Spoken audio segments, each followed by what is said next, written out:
Hola, buenas tardes, ¿cómo están? Bienvenidos a este jueves de Mendoza Aprende. Bueno, hoy la propuesta es una charla con un especialista que creo que va a ser una charla muy interesante para todos. Nuestro invitado es Alejandro Nató. Él es mediador, abogado, experto en conflictos públicos y en cooperación internacional. También es profesor titular de la Cátedra de Derecho Latinoamericano en el ciclo básico de formación de la UBA y adjunto en la Cátedra de Derechos Humanos de la Facultad de Derecho de la UBA. También él es presidente de CIEDEPAS, que es un centro internacional de investigación para la paz y la democracia, y es director del Instituto Latinoamericano del Ombudsman. Bueno, como ven, es experto en este tema que para mí es muy importante y central porque hemos hablado mucho a lo largo de este ciclo respecto a la situación que estamos viviendo, que es una crisis y que queremos que dé lugar a un cambio, a una evolución, a una sociedad mejor. Y es verdad que muchas veces se dice que toda crisis es una oportunidad de cambio y también es verdad que se dice que todo cambio tiene como antesala una crisis.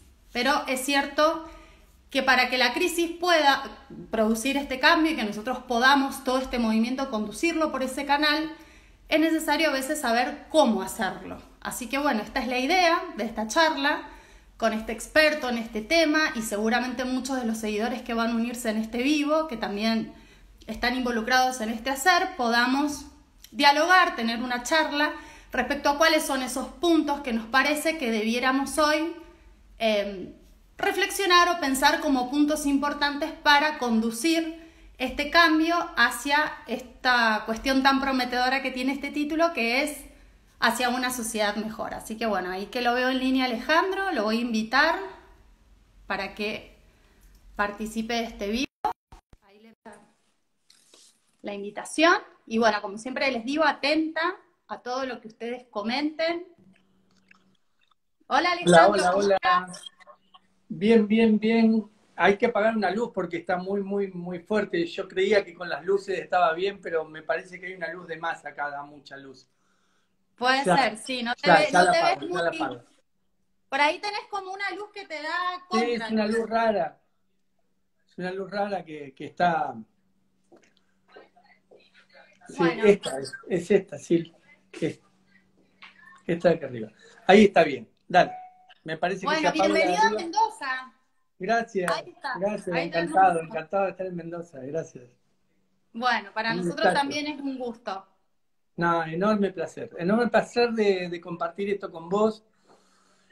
Eh, Conozco tu compromiso, conozco el grado de vínculo que tenés con el campo de la gestión de conflictos, con el mundo social. Bueno, me encanta poder reflexionar juntos también.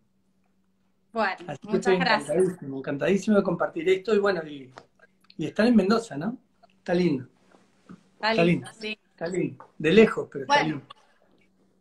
contaba cuando estaba introduciendo esta charla que sí, que bueno, nosotros hemos hablado mucho en este programa, obviamente, acerca de la situación que estamos, que tiene que ver con una crisis y de las ganas que han manifestado todos nuestros invitados con que de esta crisis pueda salir un mundo mejor. Entonces, bueno, hablaba que sí, siempre decimos que detrás de toda crisis hay una oportunidad de cambio, o que todo cambio necesita de una crisis para producirse, pero es real también que tenemos que poner el enfoque en conducir esa crisis a ese resultado.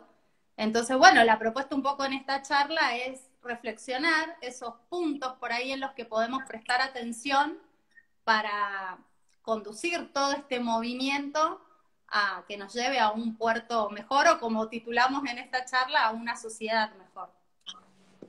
Sí, a mí también, me parece que es un punto central. Va a depender demasiado de nosotros, ¿no? Me parece que estamos dentro del mundo que estamos.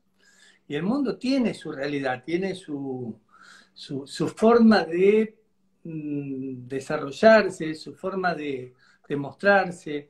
Yo siempre hablo de un antes, un durante y un después en esta etapa y me parece que es bueno pensar desde ese lugar porque nos muestra cierto grado de vínculo con el pensamiento. Es imposible deslindar cómo estábamos a cuando apareció esto, como para poder pensar el futuro. Hace poco a Sabater le dijeron, bueno, ¿cómo va a ser el futuro? Y él dijo, ¿cómo quiere que yo sepa cómo va a ser el futuro si no sabía hace un tiempo atrás que iba a pasar este presente? Entonces difícilmente puedo aprender algo de lo que el mundo de la incertidumbre me muestra hacia el futuro. Una cosa es lo aspiracional y otra cosa es la realidad. Y la realidad es que el mundo que teníamos hasta durante, o sea, con la aparición del coronavirus, era un mundo en el cual nos habíamos de algún modo acostumbrado a determinado tipo de dinámicas, lógicas en las cuales, bueno, había cierto grado de enfrentamiento entre los unos y los otros, había cierto grado de desigualdad desde el punto de vista de los vínculos sociales, pero sí había una profunda desigualdad desde la dinámica de la lógica del poder y del sistema público frente a lo que es la sociedad. Pero cuando hablo del sistema público, yo voy a poner al Estado en un lugar donde me parece que es fundamental pensarlo, porque el Estado tenía mermadas ya sus capacidades de desarrollar múltiples actividades que tuvieran que ver con el reconocimiento de los derechos económicos, sociales y culturales de la población. Al estar condicionados los estados de la financiarización, al estar permeados por dinámicas globales, los estados fueron aminorando sus capacidades frente a las poblaciones. Entonces teníamos un estado exiguo y con una dinámica también de endeudamiento muy fuerte que producía que los presupuestos fueran también exiguos. Con lo cual, si vos tenés un presupuesto que a su vez se achica a partir de lo que es el endeudamiento, se achica a su vez por lo que implica la realidad también de la evasión impositiva. Bueno, hay un Estado débil frente a lo que había, al menos hasta ahora, un Estado débil frente a lo que era la posibilidad de hacer frente a las necesidades sociales. A eso le voy a agregar el vínculo social entre las personas que yo hablaba anteriormente, que me parecían que estaban un tanto agrietadas. Hay un libro muy lindo que siempre lo comento, que es de Dubet, que se llama ¿Por qué preferimos la desigualdad? Y Dubet en ese libro dice que hay un 1% de la población que medianamente tiene garantizado absolutamente toda la concentración de la riqueza. Pero un 99% de la población no. Estamos todos en ese 99% de la población. Y Dubet dice, el problema está ahí, en ese 99%, más allá de lo deleznable que puede llegar a ser el 1%, que generalmente cuando se les solicita gestos no tienen gestos, cada vez acumulan más capital, cada vez el sistema está más preparado para que ellos sigan concentrando riqueza. Nosotros vivimos en América Latina, que es la región más desigual del mundo, con niveles de pobreza que no deberían existir con el grado de vínculo que tenemos con las riquezas naturales y con el nivel también de explotación a nuestras propias riquezas naturales, que uno dice, bueno, hay una desafección muy grande entre los que ganan con esos recursos, incluso subsidiados por los estados en muchos casos, porque los estados subsidiaron a las petroleras, subsidiaron a las gasíferas, subsidiaron en cierta manera el extractivismo, y bueno, y uno dice, el Estado a disposición de los ricos verdaderamente no es el Estado que deberíamos tener. Entonces aparece una nueva realidad, aparece un coronavirus en el medio de todo esto, donde nos pone al descubierto a todos, o sea, nos pone al descubierto al 99% de cómo estábamos sobreviviendo en las dinámicas de la desigualdad. Dubet dice algo muy interesante, dice, hasta mandamos a nuestros hijos a un colegio que sea competitivo para el día de mañana, para que pueda competir con el hijo del otro. Y estas pequeñas cosas que tienen que ver con las prácticas sociales a partir de determinado tipo de configuraciones culturales, nos tratan de de generar algún tipo de atravesamiento como sociedad. No podemos mirar hacia el futuro sin mirar para atrás. Y creo que este espacio de tiempo suspendido, que por más que se promuevan las actividades difícilmente haya por el desplome económico del mundo, por la nueva relación que tienen los vínculos de la economía con lo social, por el miedo, porque entre otras cosas, por más que abran los comercios, la gente no va a comprar porque tiene miedo.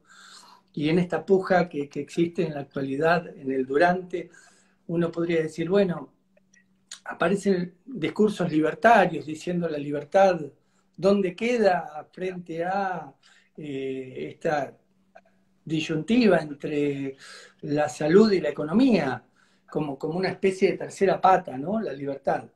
Y la verdad es que cuando vemos como Brasil por un lado, como Estados Unidos por el otro, con el tratamiento que tuvieron para con el coronavirus, que fue apertura, y bueno, y una demostración donde la economía pudo más que la salud, hoy se encuentran que también se desplomó su economía.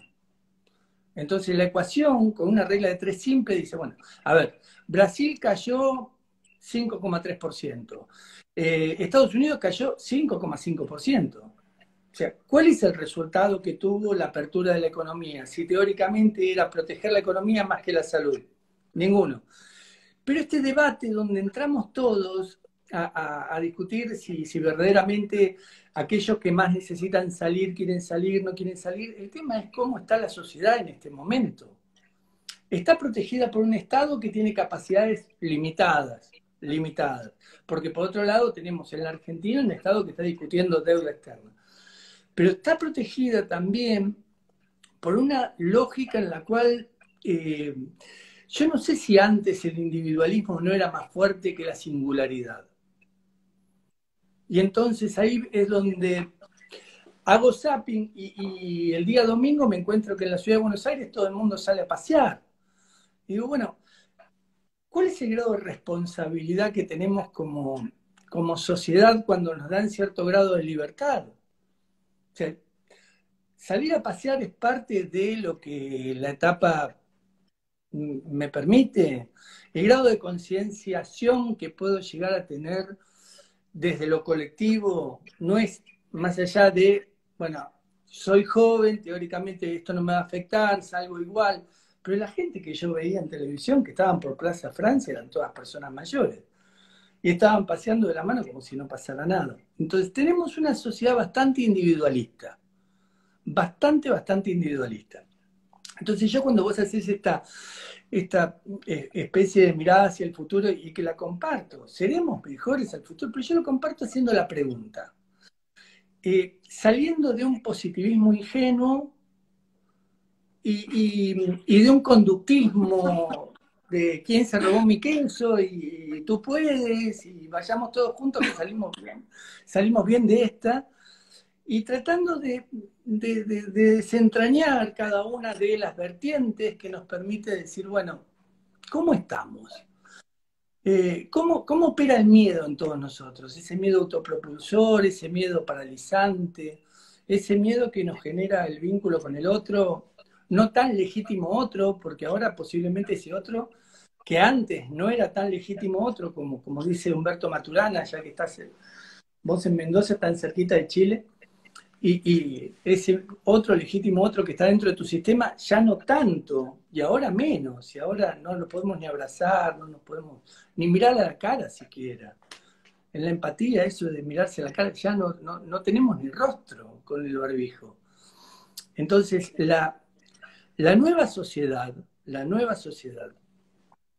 que tenemos a partir de esto de una sociedad que antes tendía más a la coexistencia que a la convivencia, posiblemente nos traiga un nosotros colectivo nuevo, un repensarnos a nosotros a partir de ahora y cómo queremos ver el futuro, cómo juntos podemos ver el futuro. Por eso quería hacer este introito para poder conversar contigo desde un lugar en el cual no sea solo aspiracional, sino bueno, hay muchas responsabilidades para tener un futuro mejor. Hay, hay que poner mucho de nosotros, del nosotros, de ese nosotros colectivo, para que el día de mañana podamos tener una sociedad mejor. Y esto va más allá de los sistemas, porque posiblemente el capitalismo se estire un poco más, sea más potente. Yo no creo que se desmorone, ni mucho menos. Estoy hablando desde nosotros. ¿Qué tipo de sociedad nosotros podemos co-construir como coprotagonistas de ese futuro que deberíamos pensarlo juntos? Por ahí quiero arrancar la charla Bien. contigo. Bueno, gran telón de fondo que pusiste para la charla. No, me parece que tiene que ver con esto. ¿Seremos mejores? Bueno, paremos la pelota. Gran Yo creo, incertidumbre a futuro y construyamos el ser mejor. creo que esta situación a nosotros nos ha puesto frente a muchos dilemas dicotómicos en simultáneo, ¿no? Porque mientras te escuchaba hablar, por ejemplo, tomaba un tema esto del legítimo otro, que es verdad, hoy salimos a la calle tapándonos, digamos, la distancia hace que el otro tenga una significación de un potencial enemigo más fuerte que de costumbre en esto de vincularnos desde un lugar defensivo, pero a la vez también despertó esta suerte de aislamiento, la valoración de muchas cosas que teníamos como muy dadas, como tenía que ver los vínculos afectivos, como tenía que ver con la cercanía, digamos, el contacto de lo cercano, que era lo que teníamos a mano, entonces empezar a darle valor a nuestro vecino. La paralización de la economía también llevó a que nosotros podamos tomar valor de lo importante que es que mi vecino produzca para que a su vez esa rueda me repercute y cómo yo puedo tener que ver en que la producción local exista. O sea, creo que hemos estado en una serie de mix de dualidades que depende de dónde nos paremos o dónde pongamos el foco es como el mayor provecho que podemos sacar. Y también creo que a nivel político institucional nos ha puesto también sobre situaciones donde creo que si bien desde el punto de vista sanitario se actuó bastante bien con la pandemia, desde el punto de vista económico se ha visto la repercusión de eso, pero yo siempre me pregunté por ahí desde este lugar de mediadora, si empezamos bien planteando una dicotomía, o sea, había que empezar a pensar soluciones planteando salud o economía, o podíamos empezar planteando soluciones con una I, ¿no? En esto de nuestra famosa pregunta integradora, ¿cómo podemos hacer para una cosa y la otra? Y también otro dato más, para mí importante, que quiero ponerlo en la mesa también para que charlemos, tiene que ver con que hay cosas que a veces parecen tan complejas, ¿viste? Discusiones sobre modelos de país, modelos económicos, ideologías políticas, y todo a veces para mí se traduce en cosas mucho más simples, pero más complejas a la hora de enfrentarlas, que son los valores. Porque vos hablabas recién de la responsabilidad social, y es verdad, a veces no sé si estamos muy preparados como sociedad para ser autogestivos, pero también es verdad que en el camino, cuando empezamos a ver distorsiones permanentes, como que parece que los objetivos que nos cuentan no son los que parece que en el fondo suceden, o en el fondo parece que vamos para un lugar, pero empiezan a aparecer otros discursos en el medio que te muestran algo donde se cae ese punto de unión que tiene que ver con el valor y con el sentido de lo que hacemos para lo que hacemos. Es decir, si la autoridad quiebra límites, si hay privilegios para algunos, si algunos pueden ir y venir y otros no, parece que entonces el virus no es tan grande o parece que entonces el nivel de contagio no es tan grande. Es cuando ahí, viste, empiezan como a verse estas grietas por donde lo consistente de un discurso, de un liderazgo, que mucho tiene que ver con esto de la coherencia, ¿no? De un hacer, de un decir que va hacia una misma dirección sin fisuras, se muestra evidente. Entonces, a veces por ahí, yo creo que una de las cosas que por ahí es importante que nos planteemos tiene que ver con los valores y el liderazgo, antes que empezar a pensar qué modelo económico, qué ideología política, qué, ¿no?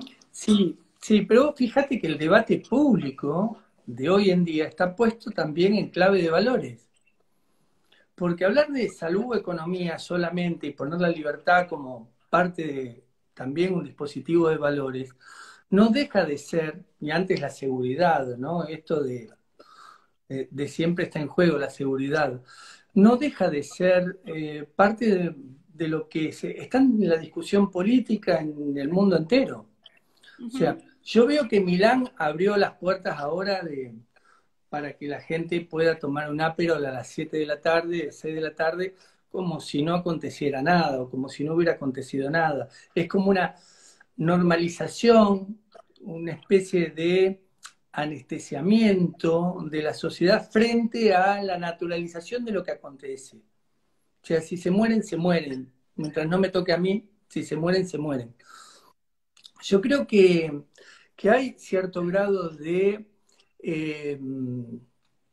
fisura en la discusión sobre cuáles son los valores que jerárquicamente se van a posicionar para poder hacer un debate público sobre este tema.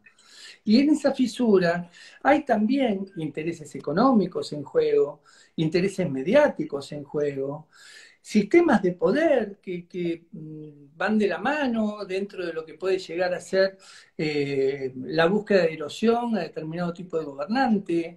O sea, se hace política con estos valores también, no es que está ajena a la lógica de la dinámica del poder. Y volviendo a algo que vos dijiste, que estoy totalmente de acuerdo, desde el enfoque del campo nuestro, de la gestión constructiva de conflictos. Me parece central que hay una lógica donde tenemos que nosotros mismos incluirla. ¿Qué tipo de democracia tenemos? ¿Tenemos una democracia que es solo calidad de vida y forma de gobierno, o tenemos una democracia que tiende más a la profundización, donde el valor de la paz también forma parte de? Y cuando hablamos de paz, ¿de qué paz hablamos? En determinado tipo de sociedades donde la paz representa solo el statu quo. Quedémonos todos quietos, que eso es paz. O sea, una paz que no movilice, que no genere cambio. Yo concibo el conflicto como un motor de cambio. Y eso tiene que ver con la democracia de calidad y de contenido que quiero. Yo concibo también que los actores sociales pueden darle con participación mucha más vida a la democracia. Y esto es lo que me parece que se empieza a generar. Hay que escuchar todas las voces. Y hay voces que te están diciendo, miren, nosotros no tenemos agua en algunos lugares. Nosotros tenemos determinado tipo de inconvenientes que estamos siendo todavía parte de la exclusión social. Por eso yo arranqué la charla con un valor que tiene que ver con esto de la igualdad. A mí me parece que hablar de igualdad, primero tengo que hablar de desigualdad para poder hablar de igualdad. ¿Cómo hacemos para pensar una sociedad mejor, achicando la brecha de desigualdad, en esa co-construcción que tenemos nosotros por delante como desafío? Yo creo que primero en el trato con la otredad, con la alteridad. ¿Cómo trato todos los días al otro? O sea, y aquí es donde voy a poner gestos colectivos y después voy por lo individual. Digo, en la Argentina hay una realidad. Antes hablaba de Dubet y el 1% de la riqueza. Acá tenemos 11.000 personas que están pujando para que no los integren dentro de un proceso contributivo en el país. Y decir, bueno, en una etapa donde teóricamente debería haber gestos, primero por los que más tienen y después por todos. Pero los que más tienen no tienen gestos solidarios, no tienen gestos colectivos. Todo lo contrario, tienen gestos individualistas que algunos dijeron, ¿y por qué no transformamos esto en un empréstito? Hagamos, está bien, sáquenme la mía, pero devuélvanmela después. Yo la pongo la mía para que ahora este dinero sirva como para paliar cierta parte de la crisis, pero después devuelvan mi dinero, si no esto es una especie de confiscación. No, no. Y acá es donde ¿Cómo construimos la casa común? ¿Cómo construimos el bien común? ¿Cómo construimos una sociedad donde quepamos todos y donde aquellos que tienen que dar el ejemplo puedan dar el ejemplo? Hubo fuga de capitales en la Argentina. Por eso vos decías, no pongamos los debates económicos. Sí, pongamos los debates económicos, porque hubo mucha fuga de capitales, donde hubo 86.000 millones de dólares que se fueron, y que esas personas que se llevaron 86.000 millones de dólares, 56.000 millones se los llevó el 1% de los que se llevaron 86.000. Y ese 1% no quiere poner nada ahora. Es decir, bueno, ¿qué sociedad tenemos? Esos son los gestos colectivos. Pero después quiero ir a nosotros. Quiero pasar en nosotros. No puedo pasar en nosotros sin entrar en los otros. Dale. No, quiero hacer una aclaración. No es que yo digo que no hay que hacer discusiones ideológicas, económicas y de modelo de país. No, digo, ¿desde qué lugar vamos a discutir? Primero discutamos desde un lugar consistente y con valor cada uno, porque si vamos a discutir desde digo una cosa para después hacer otra, ahí es donde para mí está el problema. Por eso digo, en la medida que no revisemos las raíces, las cosas básicas que hacen a los principios fundantes, que parece tan básico, pero la verdad que para mí mucho tiene que ver con eso, hasta que no podamos volver a poner el sentido de la política hacia el bien común, la república, la democracia, lo que significa la libertad, lo que significan las instituciones y demás, si lo básico no está consistente, mucho menos podemos tener discusiones de calidad en el resto de las otras cosas que por supuesto son fundamentales para definir el país. ¿Te parece que traigamos un poquito lo que están contando nuestros seguidores? Así dale, vamos a la nosotros charla. arrancamos por la nuestra, pero me encanta, dale, integremos. Dale. Bueno, te cuento que primero les comento que este vivo va a quedar guardado en el Instagram TV de MZ Online, lo van a poder ver ahí muchas veces porque están preguntando, y también en una nota que vamos a publicar en el diario, así que tranquilos que esto va a quedar. Bueno, algunos hablan que, bueno, muchos saludos de distintas partes del mundo, te digo, hay, de distintos lugares nos están viendo. Y bueno, dicen, preparados como autogestivos, la resignificación también debiera darse desde la inclusión a nivel regional, la palabra solidaridad superó al republicanismo, bueno, es necesario educar para la paz, algunos que piensan que no tenemos democracia, también que es necesario que haya mejores contenidos en los medios de comunicación. La política argentina no busca el bien común, dicen. Para algunos la sociedad está perdida, no tengo fe en que cambien. O acá hay una pregunta, dice, doctor, ¿usted cree que es más importante combatir la desigualdad o la pobreza en el mundo? Yo creo que van de la mano, porque la desigualdad y la pobreza son violencias, las dos. Y no hay duda que una sociedad que tiene pobreza tiene a su vez desigualdad.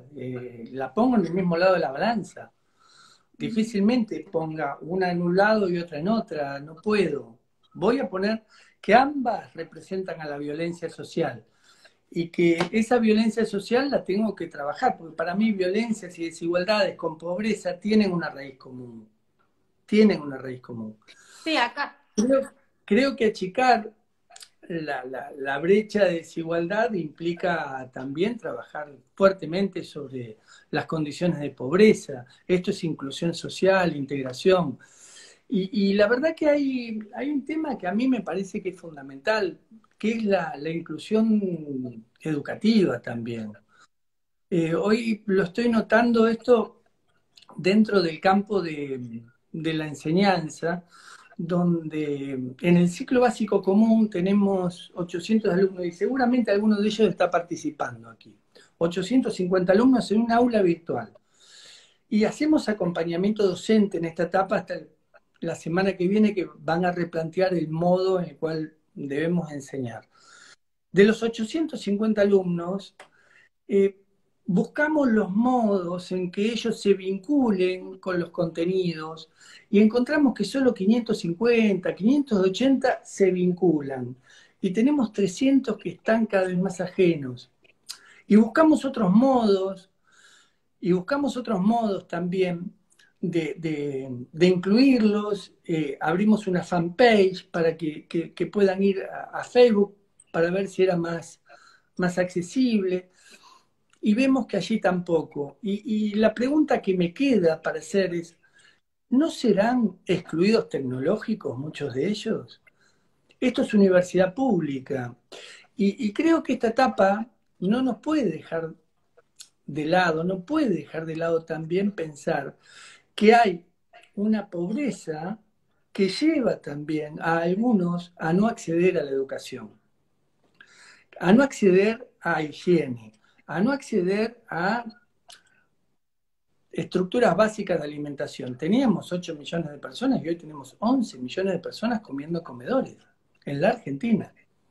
Y creo que esto es para tenerlo en cuenta dentro de lo que es cómo podemos hacer entre pobreza y desigualdad para poder entender que cuanto más entregue de su Producto Bruto Interno el Estado al campo de la pobreza, hoy se está entregando hasta el 15% de ese presupuesto para integrar y para incluir.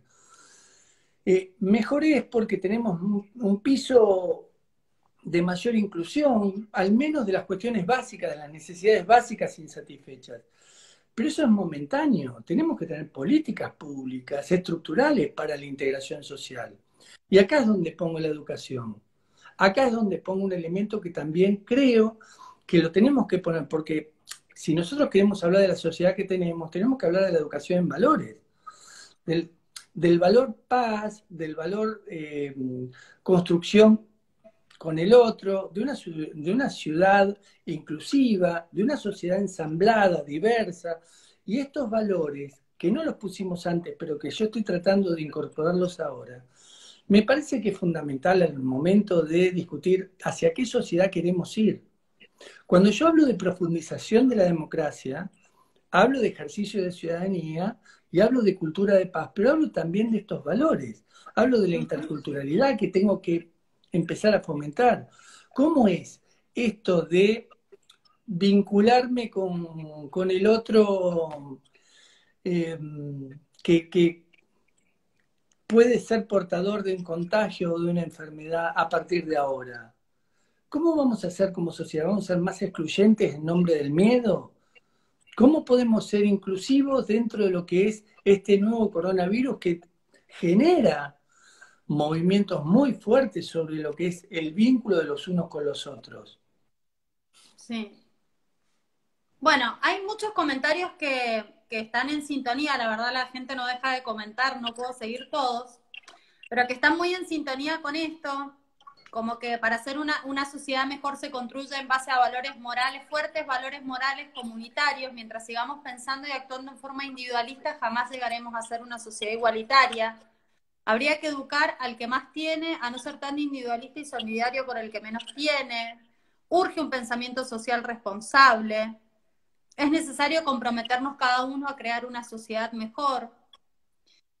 Yo, qué sé yo, pienso, mira, hay cosas en las que creo que hemos evolucionado un montón como sociedad y que hemos, en estos últimos 20 años, por poner un rango de tiempo, desde lo personal, desde lo familiar y lo cultural, hemos logrado romper ciertos paradigmas que nos metían en cajas que a veces nos oprimían, ¿no? En busca de esto de tener una mentalidad más expansiva y una mayor posibilidad de desarrollo desde el ser de cada uno. Pero simultáneamente esta convivencia, convive en mí y en lo que escucho una cierta añoranza a cosas que antes estaban en esta sociedad y que hemos perdido, y es básicamente hoy lo que en algún punto estamos viendo como punto de partida, volver a ciertos valores, porque yo pensaba, una cosa que rescaté muy buena de esta situación de pandemia, de estos mensajes que se dieron a nivel mundial, fue esto de cuidate vos, pero no para cuidarte a vos, sino para cuidar al otro. Como una manera de generar esta idea de mayor interdependencia que tenemos y conciencia de seres sociales. Pero a la vez seguís viendo millones de ejemplos donde el cuidado de los líderes, de los gobernantes hacia el pueblo no se ven, ¿me entendés? Como que seguimos viendo discursos disonantes. Entonces, pareciera que eso le quita como valor a esto otro. Entonces yo sigo viendo como esa puja de algo que quiere avanzar hacia un lado y parece que va, y por el otro lado hacemos como unos pasitos para atrás y parece que no va. Me encanta, Paola, lo que decís. Yo extraño horrores, horrores los cafés abiertos. O tomar algo con unos amigos y juntarnos para charlar. Eso. Extraño a los alumnos en el aula, mucho. Hasta el silencio distraído del alumno, que extraño. O sea, no solo el silencio interpelante, interpelador, no sé. Extraño cosas que de la vida común de antes. Y creo que volver a la nueva normalidad nos tiene que tener algunas cuestiones como necesarias dentro de la etapa que se viene. Esto de cómo generar nuevas convivencialidades. Esto de cómo hacer para que verdaderamente haya una rehumanización. Cómo revincularnos con la naturaleza desde un lugar que la naturaleza ocupe un lugar central, en la lógica antropocéntrica. Cómo buscar un vínculo también donde todos seamos más comprensivos y donde esa comprensión sea una construcción cultural. O sea que a mí me parece que la transformación en la cultura es fundamental. Y es fundamental en cuanto a lo que tiene que ver con esta etapa del durante que permita un crecimiento social, una madurez social del hacia dónde vamos. Yo estoy seguro que vamos a ser mejores a lo que éramos, porque este parate nos permitió introspección, nos permitió reflexionar sobre hacia dónde queremos ir, nos permitió entender hasta variables de consumo para los más consumistas que se pueden replantear en una sociedad de consumo en la que estábamos en una vorágine muy, muy fuerte que nos había metido el sistema. Hay mucha gente, y yo esto, cuidado, porque a veces voy a la radio y siempre soy muy cuidadoso con esto, porque sé que hay gente que no tiene dinero para consumir nada. Entonces, no quiero hablar desde un lugar de pertenencia de clase, ni mucho menos. Pero hay muchas personas que aprendimos en esta etapa que hay cosas que son triviales, de gastos de todos los días que no se tienen en esta etapa. Y que las podemos prescindir. Y me parece que este tipo de aprendizajes hace que pensemos más que en una nueva lógica de igualdad de oportunidades, como dijo alguien por allí, en una lógica de mayor igualdad de posiciones, donde pensemos que las asimetrías sociales se pueden reequilibrar a partir también de nuestras prácticas sociales. O sea, es ahí donde digo, nosotros contamos en este cambio. No le voy a decir todo al sistema que pretendo decirle, porque sin duda le voy a exigir a la política que la política ponga lo que tiene que poner. Ponga lo que tiene que poner. O sea, no voy a dejar de lado que la corrupción cuenta en todo esto, no voy a dejar de lado que algunos vivos se montan sobre un sistema para poder llevarse el dinero afuera, o que no haya gestos solidarios, como dije antes, de los más ricos de nuestra sociedad. O sea, eso lo voy a seguir exigiendo. Y posiblemente en esta nueva lógica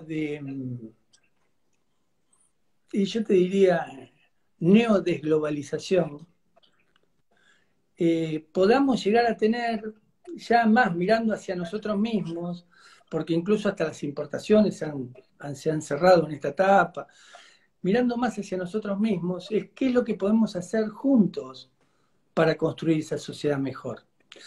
¿Qué es lo que podemos hacer juntos para poder transitar un camino y transitar un tránsito, porque también el proceso cuenta, en el cual ese tránsito nos sirva a todos para seguir creciendo juntos? Digo, ¿cómo removemos las barreras de desigualdad? Porque me parece, ¿cómo derribamos los muros abisales, como dice Boaventura de Sousa Santos? Esos muros que nos dividen, esos muros simbólicos invisibles que hemos puesto entre nosotros mismos, donde ya naturalizamos que haya gente durmiendo por la calle, donde naturalizamos que, y una cosa es el homeless y otra cosa es el excluido que no tiene dónde ir a dormir, eh, donde ya naturalizamos el hecho de que los geriátricos sean depósitos de personas, de adultos mayores, y no tengan los espacios de dignidad que tienen que tener en algunos casos. Yo creo que tenemos que empezar a poner sobre la mesa algunas cuestiones que tienen que ver con lo que esta etapa también nos dio. Y por eso decía, miren, yo no quiero ser un positivista ingenuo, pretendo ser un positivista constructivista. Y en el constructivismo entramos todos a poner cosas nuestras para hacer algo positivo el día de mañana. Tampoco quiero ser un negativista paralizante, pero al mismo tiempo quiero pensar algunas cosas que están pasando para lograr un mejor mañana. Y en este sentido es donde digo, eh, aumentaron los femicidios en esta etapa donde le dijimos a todos quédense en casa. Aumentó el maltrato intrahogar, o sea, intrafamiliar.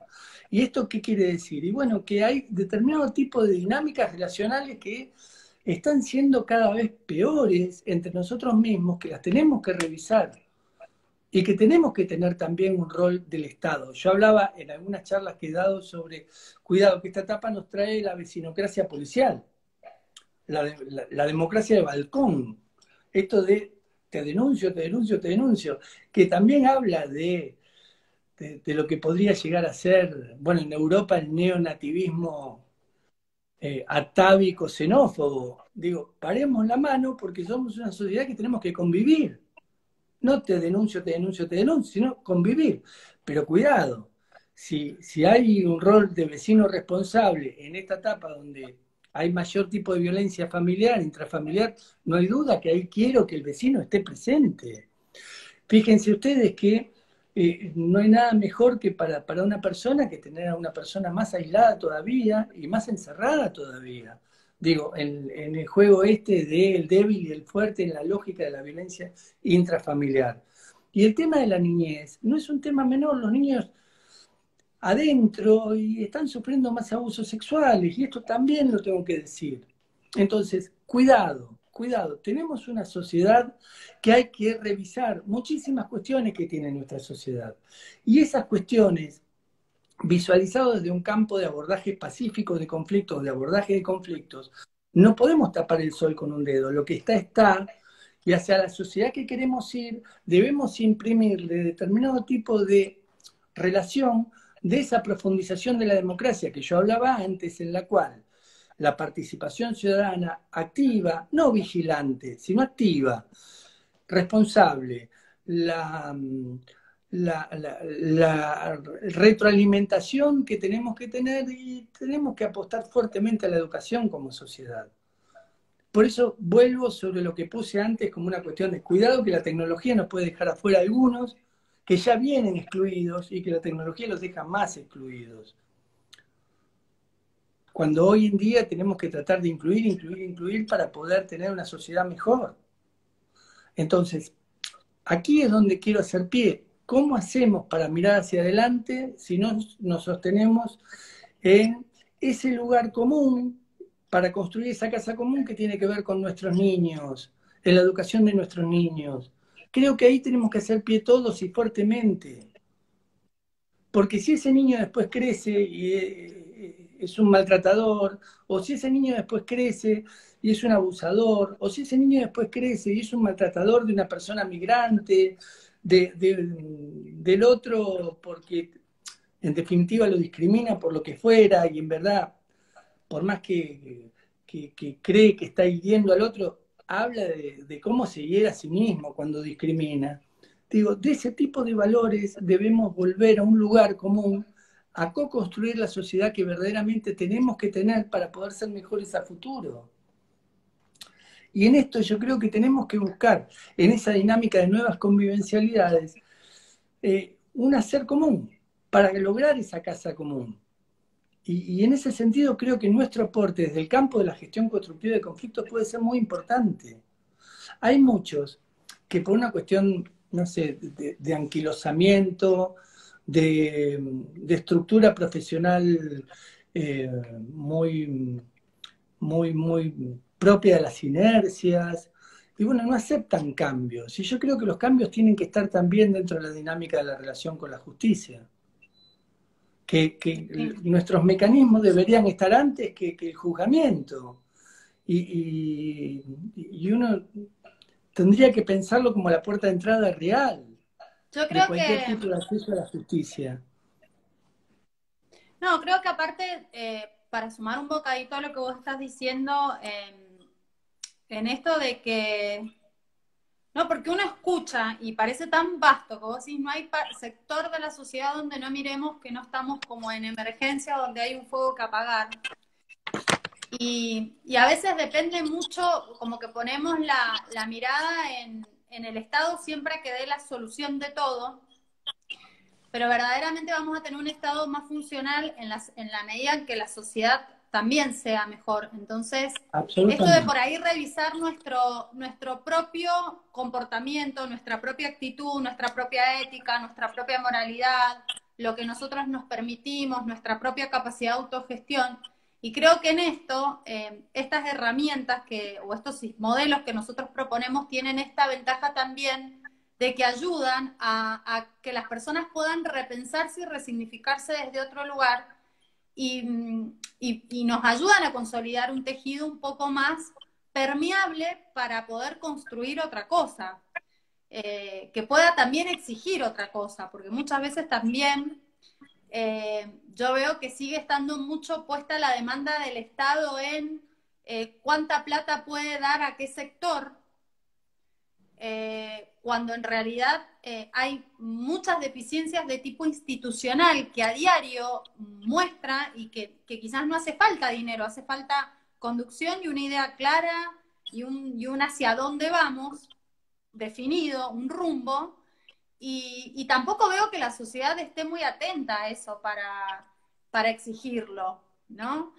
Eh, entonces, como que a veces entre el Estado que debiera funcionar y quienes elaboran las políticas y la sociedad que a su vez es la que vota, controla, pide, demanda, a veces se ven tantos abismos que, que Sí. por dónde Yo, empezar. no, yo creo que al Estado no hay que dejar de darle la centralidad que tiene que tener, de exigirle desde lo social los derechos que los ciudadanos tienen, que tenemos. El derecho a tener derechos existe y verdaderamente esto el Estado te los tiene que garantizar. Tenemos que hacer entre todos también un Estado más robusto. Tenemos que darle el lugar al Estado que tiene que tener y el Estado no es solo los gobernantes, los ocupantes de los cargos de gobierno.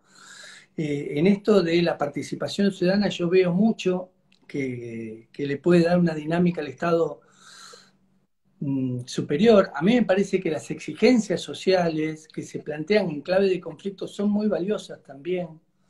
Y al mismo tiempo yo digo, bueno, acá hay una sociedad muy solidaria, extremadamente solidaria, pero son los de abajo los solidarios. Y es acá donde yo pido solidaridad de todos los sectores, porque si no hablamos siempre del mismo, desde el mismo lugar. Yo veo gestos grandilocuentes por parte de muchísimas personas que corren el velo de cualquier tipo de cuestionamiento social que pueda llegar a ser. O sea, la gente que trabaja en los comedores comunitarios, las personas que trabajan por el otro, las personas que dan lo que no tienen para que el otro tenga. Y esto lo vemos en los sectores más bajos. Digo, cómo pensar un atravesamiento social donde esa corresponsabilidad sea transversal a toda la sociedad? Y Bueno, yo creo que en el tema impositivo es un tema en el cual debemos hacer pie. Y ahí es donde el Estado se puede robustecer. A mí me parece que hay sectores que no pueden quedar ajenos a lo que es la solidaridad en la etapa. Creo verdaderamente en la rehumanización y en el contenido que le da a nuestra sociedad esa potencial rehumanización. Pero ahí pido que se integren todos, no solo aquellos que verdaderamente son solidarios siempre a la hora de ser solidarios. bueno, en eso tengo un punto de visión distinta, pues no creo, no, no veo que la solidaridad sea una cuestión de clase económica. Creo que la solidaridad, vuelvo a lo mismo, yo veo una cuestión de clase de valores y de ética, que va más allá de la posición económica y de Sí, oportunidades. sí. Yo comparto que la ética tiene que estar en Creo, todo. Y creo que esto es lo ético. Ah, dale, dale, Paola, querías decir algo más, discúlpame. no, que digo, hay un punto, por ejemplo, si tomamos la pobreza. Lleva tantos años de políticas sociales, supuestamente para que sigamos cada vez en el mismo lugar o peor. Cualquier persona sabe que el asistencialismo continuado aumenta la pobreza en un país. Y sin embargo es lo que vemos. Entonces, detrás de eso, uno no puede pensar que hay un desconocimiento técnico, sino más bien una decisión de ir desde ese lugar y ni siquiera uno, a ver, y llegar a pensar en una decisión de provecho de sostener esa situación de empobrecimiento, y no solo de empobrecimiento material, sino cultural del tejido social. Entonces, desde ese lugar es muy difícil para mí sentarme a pensar, a decir, ¿cuál sería el programa social, ¿no? O la mejor manera de resolver esto, o por dónde se empieza, si la base está rara, no está clara. Y hay una erosión social, lógicamente. Habíamos charlado sobre determinado tipo de estamentos que van generando dentro de la sociedad divisiones, polarizaciones, confrontaciones, y que esto naturalmente también tiene que ver con lógicas antagónicas que existen dentro de la sociedad, que lo cruza esto, lo antagónico lo cruza, porque algunos lo llaman la grieta, pero todo esto lo cruza. Yo quiero traspasar esa barrera que cruza lo que ya nos viene dividiendo como sociedad y mirar la sociedad desde otro lugar, de una especie de listón, desde un andamio que me permita mirar la sociedad desde un lugar un poquito más arriba. Porque si la sigo mirando desde la grieta y empiezo a decir, bueno, pero estos gobernantes, o digo, me olvido de los ocupantes de los cargos de gobierno y me la agarro con los ocupantes anteriores de los cargos de gobierno, no, voy a parar la pelota. Para poder tratar de reflexionar alrededor de esto, voy a parar la pelota y digo, si miro las sociedades de allá, tengo opacidades, contradicciones, ambigüedades que vienen desde siempre y las tenemos todas las personas incluso. Es imposible no vernos a nosotros mismos como personas que somos gratos e ingratos al mismo tiempo. Lo que sí digo es que debería, y esto lo planteo no como una cuestión de clase, sino como una cuestión de necesidad. Debería haber más gestos por aquellos que más tienen y no los estoy encontrando. Y lo pongo como un principio de roble, duro, duro. ¿Sabes por qué? Porque en los momentos de crisis es donde quiero ver también esos que más tienen aportando lo que tienen que aportar. Y no lo veo en la Argentina. Ya que estamos haciendo un debate de Argentina, hay mucha gente de muchos lugares del mundo, pero me traslado a México y hay un tal Slim que tiene mucho más dinero que 4 o 5 países juntos, y lo saben los mexicanos, porque vi que hay algunos mexicanos aquí.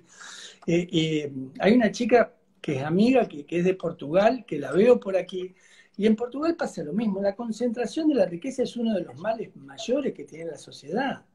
Digo, para poder hablar de pobreza sí, pobreza no, pobreza estructural y desestructurar la pobreza estructural como planteas vos, porque si no es más de lo mismo, yo lo que quiero primero es desconcentrar la riqueza, porque si esa riqueza sigue estando, cada vez va a haber más desigualdad hacia abajo. Y por eso hago pie ahí diciendo, miren, capacidad contributiva, tributo selectivo, y yo quiero empezar a ver cómo ellos también empiezan a aportar después de que vivieron del Estado durante tanto tiempo en todos los estados, no solo del nuestro, en todos los estados. Porque la Argentina subsidió a las petroleras acá, ¿eh? La Argentina subsidió a las distribuidoras de gas. Digo la Argentina como Estado. Entonces, pensemos a una sociedad entre todos. En esa sociedad mejor que yo creo que tenemos que empujar para poder conseguir, haciendo mucho pie en la educación, co-construyendo una sociedad que aspire a la rehumanización y que aspire también a una multiplicación colectiva y solidaria, en serio, pero esa solidaridad no es para darle igualdad de oportunidades a aquel que está allá atrás. Es que no quede ninguno atrás, como habla la agenda global. O sea, hay objetivos de desarrollo sostenible al 2030 que son ilusorios también, que pretenden ser metas y objetivos que cumplir. Y la verdad es que qué bueno que se paró la pelota, no con esto, que es terrible lo que nos está pasando, pero qué bueno que se para la pelota para poder decir cómo miramos el campo de juego y a quién le vamos a dar el pase, con quiénes queremos jugar, si tenemos la camiseta sucia o la camiseta limpia, hablando en términos futboleros. Y si la pelota está mojada o no está mojada. Esto es bueno que acontezca a los efectos de poder co-construir una rehumanización. Si queremos Sí, es verdaderamente ser verdad. una sociedad mejor y tener una casa común, tenemos que mirar la casa que tenemos hoy. Hay algo también muy importante dentro de lo que por ahí, de la mirada que uno tiene en este paradigma, tomando esto que vos decís que tiene que ver con la concentración del poder, de que a veces también pasa que esa concentración del poder se da desde un lugar de la codicia, si se quiere, o de... no lo pongamos en términos negativos, si se quiere, para tener una lectura lo más neutral posible, pero por ahí de entender el poder como algo finito por lo que hay que competir, ¿no? Como si fuera algo que se agote y que si yo tengo y vos te llevás, yo dejo de tener menos, cuando en realidad es bueno empezar a pensar otros modelos mentales que nos permitan entender que el poder es algo sinérgico, que se crea, que se construye, que si yo pongo y habilito a que el otro ponga, vamos a construir algo mucho más impresionante de lo que tenemos, y creo que es como esa responsabilidad que ahí sí coincido con vos, que por ahí la tienen quienes tienen más oportunidades de manejo de poder que quienes no, de pensar desde una inteligencia más evolucionada en ese sentido. Que no se trata de nivelar para abajo, ni de empobrecernos, ni de distribuir lo que hay de una manera que para algunos puede ser más equitativa, por otros para menos, sino de tener una inteligencia, de generar, digamos, de tener la conciencia del poder como un elemento vivo que se genera, que se multiplica. Del poder me refiero a recursos, ¿no? En general, que no es una fuente que se agota en sí misma, y esa sí me parece que tendría que ser la nueva ética y la nueva inteligencia de quienes ocupan ese lugar de liderazgo. Pero bueno, Sí, la verdad que nos hemos metido con un en un Estado tema, garantizando reglas, con un Estado garantizando reglas también, porque ese es el rol del Estado. y Mira, sí, yo comparto plenamente esto de algunos mensajes que estoy leyendo mientras vos estás sí, son un hablando. montón. Se nos va el tiempo, así que bueno, te dejo a vos dar el toque final. Yo No, vuelvo sobre una sola idea y suelto. Si verdaderamente queremos ser mejores y aspiramos a una sociedad mejor, tenemos que empezar por nosotros mismos y promover una ética solidaria por un lado, pero una ética también de un sistema de valores donde queramos vivir en un mundo donde quepamos todos y apostemos ese mundo entre todos. bueno, la verdad que nos metimos en un tema gigante, se nos pasó la hora volando y era un tema, viste, muy... Había que ser Sí. valiente para meterse en este barro un poco. Pero bueno, la verdad que quiero agradecerle a todos los seguidores, quiero decirle que me encanta cuando participan así un montón, los vamos siguiendo, pero bueno, es imposible meterlos a todos, así que me voy a tomar un segundito para contar lo que nuestros seguidores han ido opinando. Y para terminar, Ale, bueno, siempre en este programa le preguntamos a todos nuestros invitados que si sucediera esto de que viene un nuevo mundo, ¿cómo te lo imaginás? Así que bueno, mientras leo un poco de las cosas que han dicho nuestros seguidores, te doy ese tiempito para pensarlo. Así nos cerramos con tu idea, ¿te parece? Dale. Bien. Bueno, dicen muchos, hay que terminar con el asistencialismo a cambio de nada para volver a instaurar el valor de la cultura del esfuerzo, valor primordial para el crecimiento personal. Me pregunto, ¿la educación solo se da en las escuelas? ¿Los SLIM, los ROCA, los Midlin, los etcétera, etcétera, etcétera, deben recibir educación y tomar conciencia de que son un ser. ¿Para qué la acumulación? Aunque parezca utópico. Ya decir el que no estudia es porque no quiere es tener cero empatía. Bueno, a ver, vamos a seguir viendo, pues la verdad que son tantas. Hay gente con un pensamiento muy retrógrado y que no se ponga en el lugar de la otra persona juzgando desde el otro lado de la tabla. Tendríamos que pensar una sociedad donde todos podamos ser protagonistas y beneficiarnos sin exclusión.